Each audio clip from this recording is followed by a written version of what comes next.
Tuhan sertamu dan sertamu juga. Inilah Injil Tuhan kita Yesus Kristus menurut Matius. Dimuliakanlah Tuhan. Setelah Yesus turun dari bukit, banyak orang berbondong-bondong mengikuti Dia. Maka datanglah kepadanya seorang yang sakit kusta. Ia sujud menyembah Yesus dan berkata, "Tuhan, jika Tuhan mau, Tuhan dapat mentahirkan daku."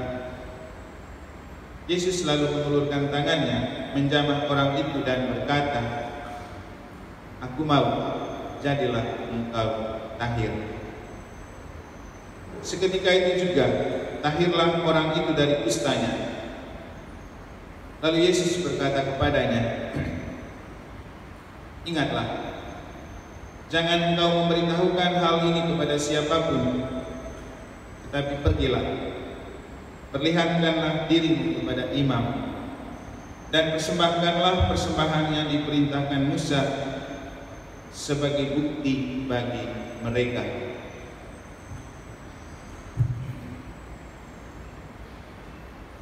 Berbahagialah orang yang mendengarkan sabda Tuhan dan tekun melaksanakannya. Sabdamu adalah jalan kebenaran dan hidup kami. Bapak Ibu saudara-saudari, umat beriman sekalian yang saya kasihi dalam Tuhan, bacaan suci beberapa hari ini rasanya fokus untuk mengajak kita melihat kehendak di dalam diri. Kita telah memulai dengan cerita bahwa di dalam setiap pribadi orang selalu ada kehendak untuk berkuasa yang sekaligus mengeliminasi atau mematikan Allah dari dalam diri, seperti yang pernah dikatakan oleh Nietzsche. Kesulitan terbesar kita memang adalah melawan kehendak yang ada di dalam diri untuk membiarkan kehendak Tuhan yang bekerja. Namun apa yang disampaikan oleh Yesus dalam Injil kemarin rasanya sangat baik untuk kita memperhatikan kembali bagaimana menata kehendak yang adalah salah satu dari 3 kekuatan jiwa yang dianugerahkan Allah kepada manusia selain hati nurani dan akal budi. Kita tahu dalam pelajaran agama Katolik ada 3 kekuatan yang dianugerahkan Allah kepada setiap pribadi sebagai kekuatan jiwa, yaitu akal budi, hati nurani, dan kehendak bebas. Akal budi untuk berpikir, hati nurani untuk membedakan dan memilih mana yang baik dan mana yang buruk, kehendak itu untuk menentukan pilihan. Sebagai murid-murid Yesus, Yesus sangat mengharapkan agar kita jangan memaksakan kehendak di hadapan Allah. Juga memang tidak perlu untuk memaksakan kehendak di hadapan sesama, karena pemaksaan kehendak sendiri di hadapan sesama dan Tuhan sering menjadi bumerang yang merusakkan hati kita. Yang dalam Injil oleh Yesus diterjemahkan dengan bahasa jalan tol menuju kebinasaan adalah pemaksaan kehendak sendiri di hadapan orang dan Tuhan. Si kusta yang diceritakan dalam Injil pada hari ini merupakan salah satu contoh pribadi yang hidupnya tidak bergantung pada kehendak dan kemauan sendiri, tetapi membiarkan kehendak Allah yang terjadi. Ketika dalam doa, ia dengan sangat dialogis minta kepada Yesus, "Tuhan, jika Tuhan mau, Tuhan dapat mentahirkan aku." Jika Tuhan mau, artinya kalau Tuhan tidak mau, tidak apa-apa juga kalau aku tidak disembuhkan. Ini sebuah bentuk ungkapan iman dan hati yang tidak hanya dialogis, tetapi penuh kepasrahan untuk membiarkan kehendak Tuhan yang terjadi daripada kemauan sendiri. Dan memang justru karena itulah ia dengan begitu gampang dan cepat mendapat jawaban dari Yesus, "Aku mau, jadilah engkau tahir." Jadi seluruh persoalan dan kehidupan kita kalau dibiarkan untuk kita membiarkan kehendak Allah terjadi, dan yang kita minta adalah kepasrahan seperti yang dilakukan oleh si Gusta, itu cepat sekali menggetarkan dan juga memikat hati Allah untuk segera memberikan jawaban. Kalau mau jujur, kita itu sering memaksakan kehendak, jangankan di hadapan Tuhan, di hadapan sesama juga sering sekali. Paksa kehendak kepada suami, paksa kehendak kepada istri, paksa kehendak kepada anak-anak, atau anak-anak paksa kehendak kepada orang tua. Kalau sudah pinginnya beli ini harus segera, kalau tidak guling-guling di lantai, kalau tidak ngambek. Tapi tidak semua kemauan itu harus dituruti. Makanya orang selalu bilang, hiduplah sesuai kebutuhan, jangan hidup sesuai kemauan. Karena kemauan kadang lebih tinggi daripada kebutuhan.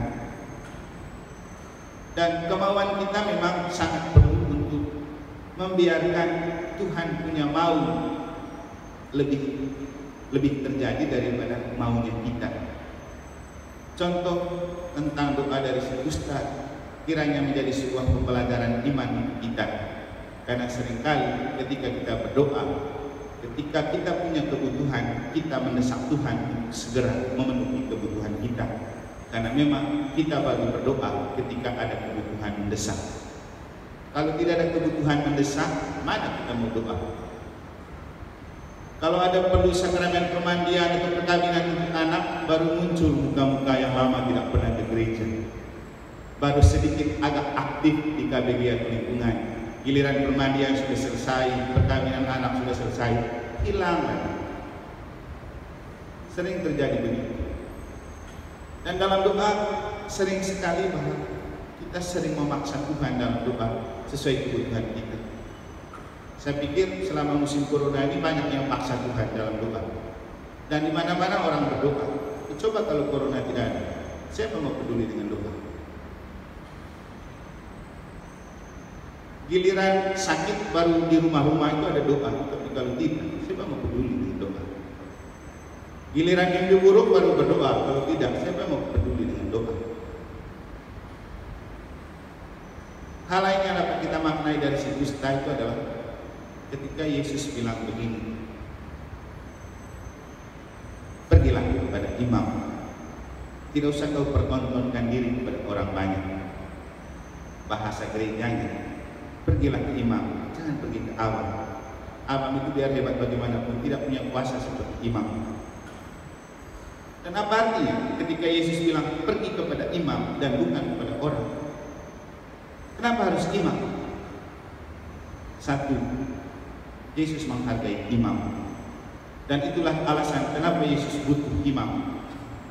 Dan itu juga alasan kenapa gereja Katolik harus ada imam. Maka sayang sekali ketika sudah dianugerahkan imam, kita itu mengkobok-kobokkan imam. Jangan lupa, hanya imam yang bisa buat doa syukur agung. Yang lain tidak. Abang mau gaya bagaimana, hebat bagaimanapun, biar kau punya kepala pelontos karena dipikir pintar, tidak bisa. Sama dengan imam. Biar kau hebat komentar di mana-mana tentang imam seolah-olah lebih dari imam, Anda tidak bisa buat doa syukur agung. Kenapa harus imam? Karena menurut kebiasaan waktu itu, imamlah yang punya hak dan wewenang dan tugas untuk menyampaikan rasa syukur kepada Allah di depan mesbah. Maka ada Imam Zakaria, Imam Melkisedek, orang lain tidak bisa. Dan kepada si Gusta, Yesus berpesan pergi kepada imam, maksudnya satukan rasa syukurnya itu di mesbah Allah dalam doa imam. Dan kita, gereja Katolik, punya doa syukur agung yang adalah doa yang paling besar, doa Yesus sendiri yang hanya bisa dilakukan oleh imam. Dan semua rasa syukur kita menjadi sangat terhormat dan sangat suci di hadapan Tuhan kalau disatukan dalam doa syukur agung. Kenapa sering saya bilang dan mengajak Bapak Ibu, kalau Anda punya hajatan ulang tahun, boleh Anda merayakan hebat. Bahkan Anda mau upload sebanyak-banyaknya, tapi jangan lupa datang ke misa. Satukan syukurmu dalam doa syukur agung, imam dalam misa. Itu jauh lebih besar daripada Anda berbuat pesta pora dengan undang banyak orang, upload gambar gambar sebanyak-banyak, tidak ada artinya. Kita itu hidup di zaman di mana trennya orang lebih suka lapor ke media sosial tentang rasa syukurnya daripada datang kepada Tuhan.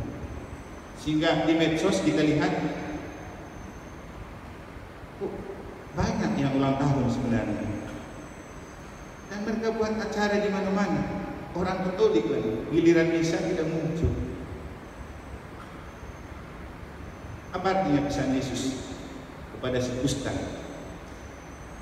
Ke depan, kalau memang kita betul murid Yesus, satu, Yesus saja hargai imam. Mari kita menghargai imam. Yang kedua, Yesus percaya bahwa rasa syukur itu lebih top disampaikan kepadanya dalam doa syukur agung bersama imam. Maka kalau Anda bersyukur karena ulang tahun, baik perkawinan atau kelahiran, datanglah ke misa. Biar Anda punya rasa syukur itu disatukan dalam misa. Jangan berpikir tentang intensi misa. Juga kalau saya tidak butuh intensi Anda, butuh kehadiran Anda untuk Anda mempersatukan rasa syukur dalam misa. Itu jauh lebih penting, karena itulah yang diharapkan oleh Yesus.